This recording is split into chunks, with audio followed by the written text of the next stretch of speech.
Salam alaikum. Donc on va commencer un nouveau chapitre qui concerne les écoulements non uniformes à surface libre.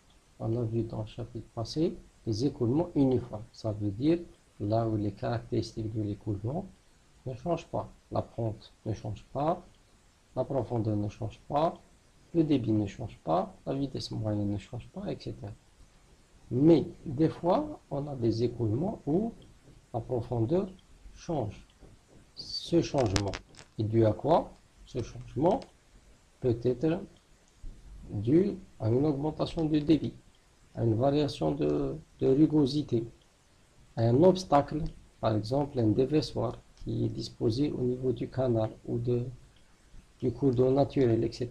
Donc, chaque obstacle ou changement de caractéristiques du canal peut provoquer un changement des caractéristiques de l'écoulement. Donc, l'écoulement se transforme d'un écoulement uniforme vers un écoulement non uniforme. Donc, un écoulement non uniforme, c'est un écoulement où au moins une des caractéristiques de l'écoulement change dans l'espace. Donc, suivant x, de la variation de v suivant x différente de 0, ou la variation de y suivant x différente de 0, ou la variation de l'ensemble des caractéristiques suivant x est différente de 0. Dans ce cas, la pente de la ligne d'énergie, de la ligne d'eau et celle du fond ne sont pas égales. Elles ne sont pas parallèles. La ligne d'eau, la ligne d'énergie et la ligne du fond, du canal, ne sont plus parallèles. Donc, il y a un changement. On va voir comment on va travailler dessus. Donc, dans les écoulements non uniformes, on va distinguer deux types d'écoulements non uniformes. Un écoulement graduellement varié, graduellement, là où le changement de la profondeur est graduel, progressif. Il n'est pas brusque. L'inverse, c'est quand le changement est brusque. Là, on appelle ça, je vais corriger,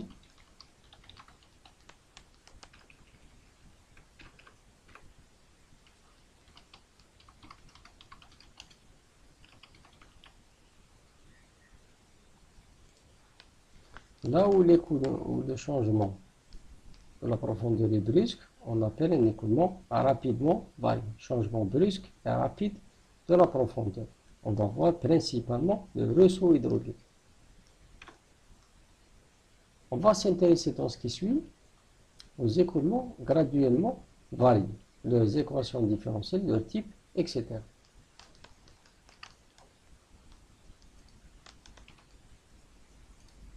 On va s'intéresser dans ce qui suit aux écoulements graduellement variés, les équations différentielles, leur type, etc. On peut distinguer sur ce schématique la variation des types d'écoulement.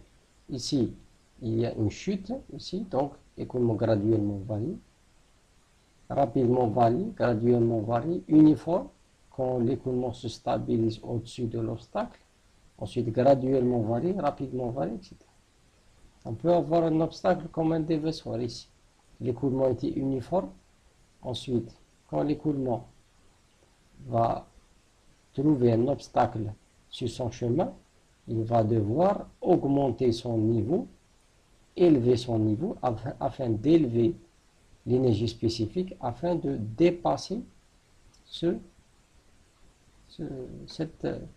obstacle. Donc, l'écoulement élève sa profondeur afin de lui permettre de dépasser l'obstacle en question. Donc ici on a un écoulement uniforme, ici on a un écoulement non uniforme. Derrière l'obstacle, il y a une accélération de l'écoulement, ensuite un écoulement lent. Ça veut dire qu'il y aura un freinage de l'écoulement. Le freinage de l'écoulement, on l'appelle rapidement varié de flot ou écoulement rapidement varié, qui est principalement le ressaut hydraulique. On va le traiter à part. Pour l'écoulement permanent graduellement varié, dans la majeure partie des cas, les écoulements en milieu naturel sont considérés permanents graduellement variés, dans la majeure partie des cas. Les écoulements en milieu naturel sont considérés comme graduellement variés. Dans cette étude, on posera des hypothèses principales. Premièrement, changement graduel de la pente. On va supposer que la pente va changer graduellement et pas brusquement. On va supposer que le changement de la profondeur est aussi graduel. On va supposer que le changement de la section est aussi graduel s'il y a un changement de section, comme il y a un certain nombre de structures, de mesures de débit, par exemple, comme les venturi. On a vu les venturi dans les écoulements en charge, et il y a le même type d'écoulement, on peut le rencontrer dans les écoulements à surface libre. Ça veut dire contraction de la section d'écoulement. La contraction de la section va entraîner l'accélération de l'écoulement, donc le passage d'un régime lent vers un régime rapide et un régime critique qui va nous permettre de mesurer le débit. Donc, changement graduel de section, s'il y a un changement de section, distribution de la vitesse unidimensionnelle, on va supposer que la variation de la vitesse est dans une seule dimension. Donc, il a une seule dimension, une seule direction seulement. Distribution de la pression hydrostatique, ça veut dire la variation de la pression de la surface jusqu'au fond du canal sera une distribution hydrostatique, donc une répartition linéaire de la pression en fonction de la profondeur. D'accord? Basé sur ce schéma afin de déduire l'équation différentielle des écoulements graduellement variés. Donc, au départ, la cote de la première section est égale à I0 dx. On considère que I0, la pente du canal, est égale à peu près à la tangente de l'angle d'inclinaison du canal. Y, c'est la profondeur. V au carré sur 2G, c'est l'énergie cinétique. Ensuite, on va supposer que l'axe de référence des côtes va passer par la deuxième section ici. Donc, Z est égal à 0. La profondeur est égale à Y plus DY. Il y aura aussi une variation de l'énergie cinétique. Donc, c'est la première, V au carré sur 2G, plus la variation de l'énergie cinétique qui est dV au carré sur 2G. En plus de la perte d'énergie, qui est la chute de la ligne d'énergie, on va l'appeler JF dx. JF, c'est quoi? C'est la pente de la ligne d'énergie ou le gradient hydraulique. JF est aussi le gradient hydraulique. Puisque l'écoulement est graduellement varié, ça veut dire I0 n'est pas égal à JF. On va faire l'égalité ici, puisque la ligne de référence des côtes est parallèle avec la ligne de référence des énergies. Donc, l'énergie de départ est égale à l'énergie d'arrivée plus la perte de charge. Donc, on va mettre sous forme d'une équation différentielle.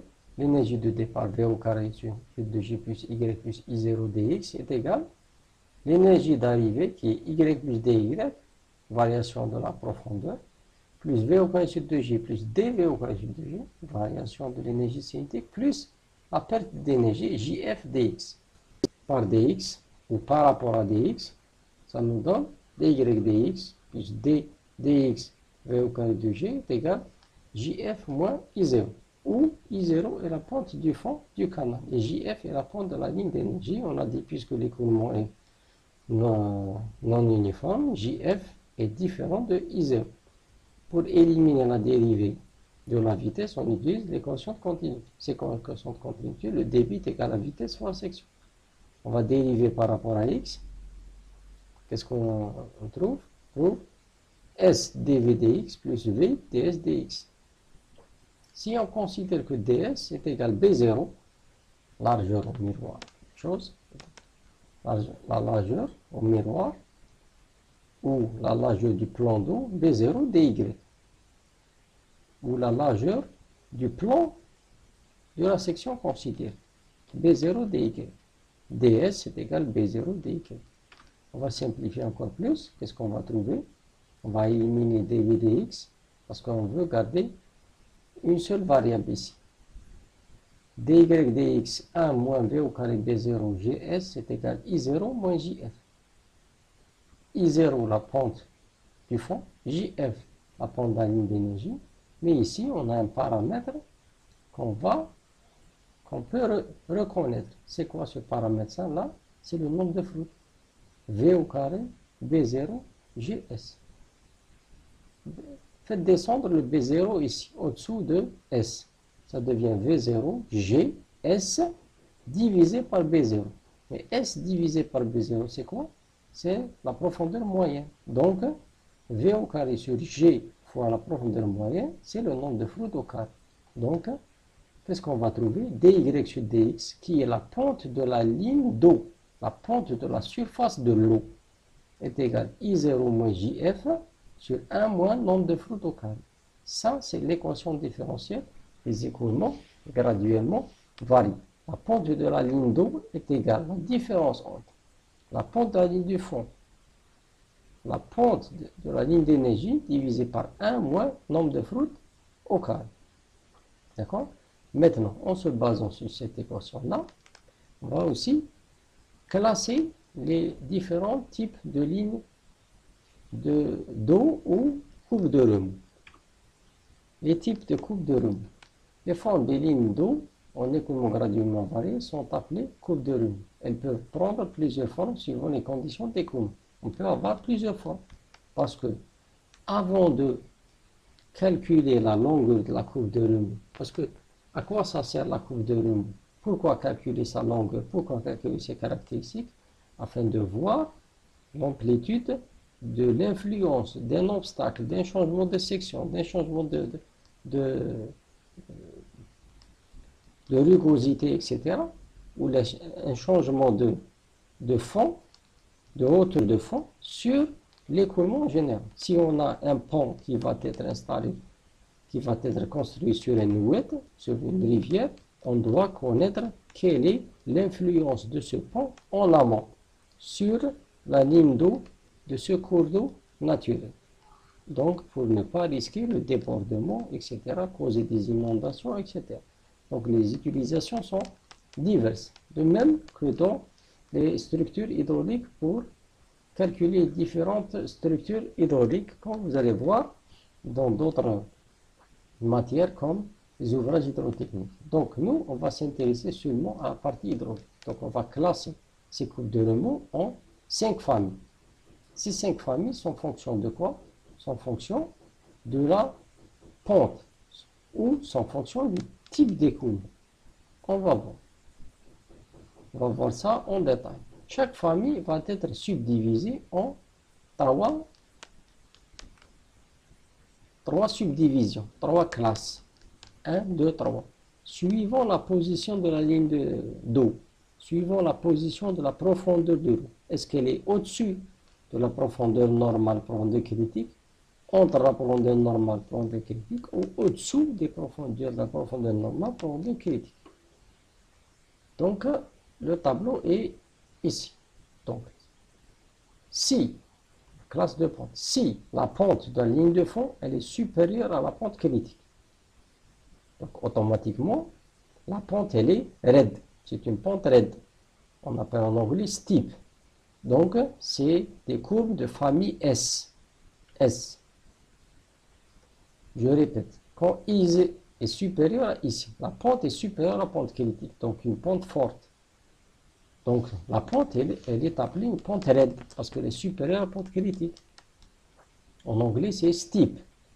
La classe du tirant d'eau, quand la pente est supérieure à la pente critique, automatiquement, la profondeur normale est inférieure à la profondeur critique. Donc ici, on a la famille S. On a S1, S2, S3. Quand est-ce qu'on a S1? Quand est-ce qu'on a S2? Quand est-ce qu'on a S3?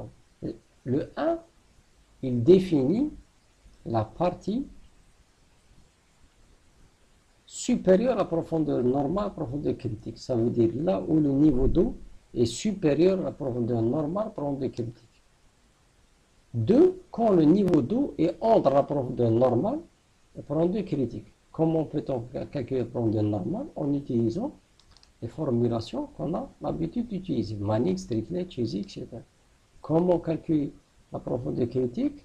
En adoptant le principe nombre de fruits est égal à 1. Et on calcule la profondeur critique. Si la ligne d'eau ou la ligne de remous ou la ligne d'écoulement non uniforme, elle est supérieure à la profondeur normale, la profondeur critique, on est dans la zone 1. Si elle est entre les deux, la zone 2. Si elle est au-dessous, on est à la zone 3. Maintenant, si la pente est égale à la pente critique, donc l'écoulement est critique. La profondeur normale est égale à la profondeur critique. C'est tout à fait normal parce que la pente est égale à la pente critique. Donc, qu'est-ce qu'on a? On a la famille C. Mais quel C? Normalement, on aurait dû avoir C1, C2, C3. Mais on a seulement C1, C3. Pourquoi on n'a pas C2? Parce que la zone 2 a disparu. Parce que la ligne de la profondeur normale avec la ligne de la profondeur critique se sont superposées. Maintenant, quand la pente du canal est inférieure à la pente critique. Donc ici, on appelle une pente modérée, mild en anglais. Donc c'est la famille M. Ici, quand la pente est inférieure à la pente critique, automatiquement, la profondeur normale est supérieure à la profondeur critique. Donc on a un écoulement lent. Ce n'est pas un écoulement rapide comme steep, comme la première. Ici, un écoulement lent. C'est un écoulement fluvial. Ici, c'est torrentiel. Ici, c'est critique. Ici, c'est fluvial. Donc, on a la famille M. Quand la ligne d'eau est supérieure aux deux lignes normales et critiques, 1. Quand elle est entre les deux lignes, 2. Quand la profondeur de l'eau réelle est au-dessous des deux, elle est comment? Elle est 3. M3, oui, pardon. Quand la pente est égale à 0, l'écoulement est, la pente est dite horizontale. Ici, la pente normale tend vers l'infini. C'est tout à fait normal. Quand la pente est égale à 0, rappelez-vous de l'équation de Manig. Si on veut déterminer la profondeur, le débit, on divise. Donc ici, dans l'expression de la profondeur, la pente devient dans le dénominateur. Donc la profondeur tend vers l'infini puisque le rayon hydraulique et la section vont tendre vers l'infini. Donc puisque la profondeur normale tend vers l'infini, donc la zone 1 n'existe pas. Donc ici on a les deux familles H2 et H3. La famille H, donc la courbe H2 et la courbe H3. La courbe H2, ça veut dire juste au-dessus de la profondeur critique. La pente H3, c'est au-dessous de la profondeur critique. La même chose quand la pente est égale et négative. La pente négative, ça veut dire, en hydraulique, on appelle ça en anglais adverse. Ça veut dire contre-pente. Quand le canal est montant, une contre-pente. Donc ici, YN est imaginaire. Parce que quand la pente est négative, rappelez-vous dans les expressions du calcul de débit, la pente elle est sous la racine. Donc, racine d'un nombre négatif, c'est un nombre imaginaire.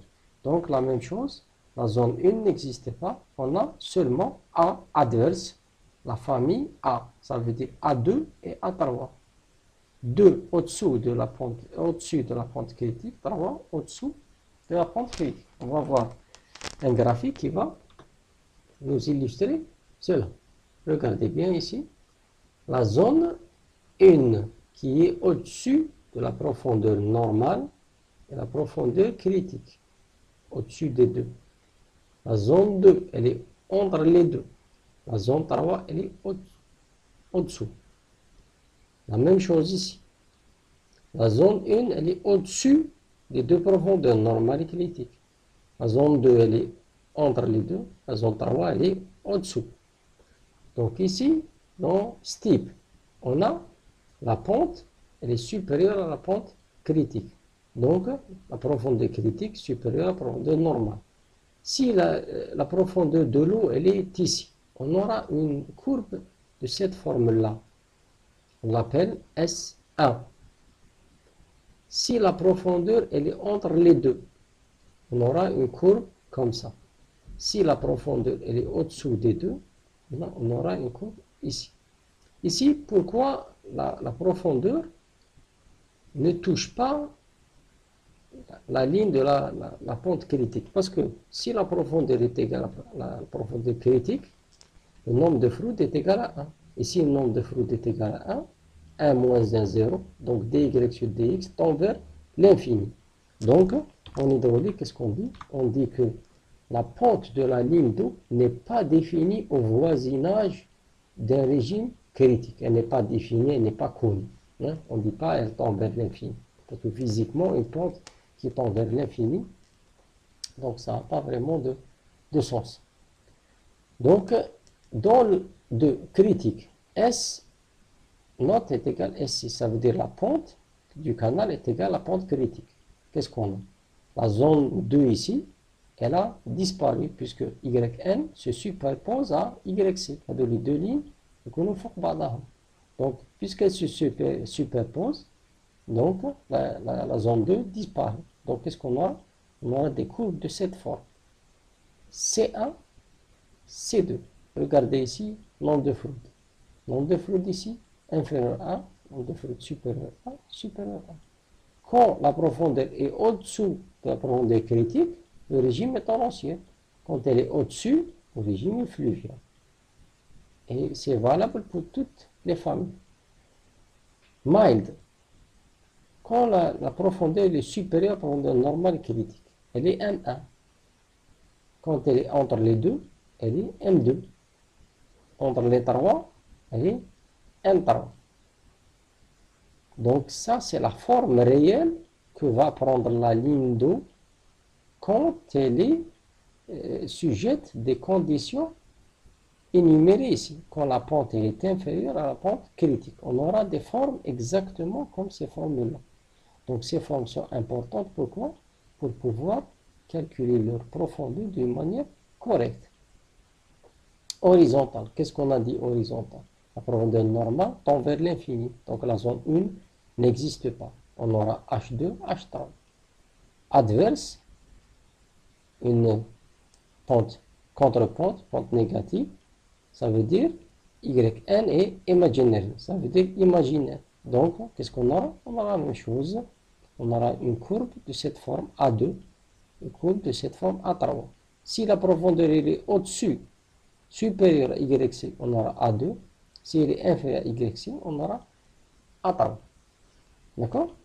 Donc, la prochaine fois, on va voir comment calculer les lignes d'eau. Ça veut dire comment calculer la longueur de ces lignes d'eau. Où elles commencent et où elles se terminent. Donc, je termine et on se donne rendez-vous la prochaine fois, Inch'Allah. Merci beaucoup.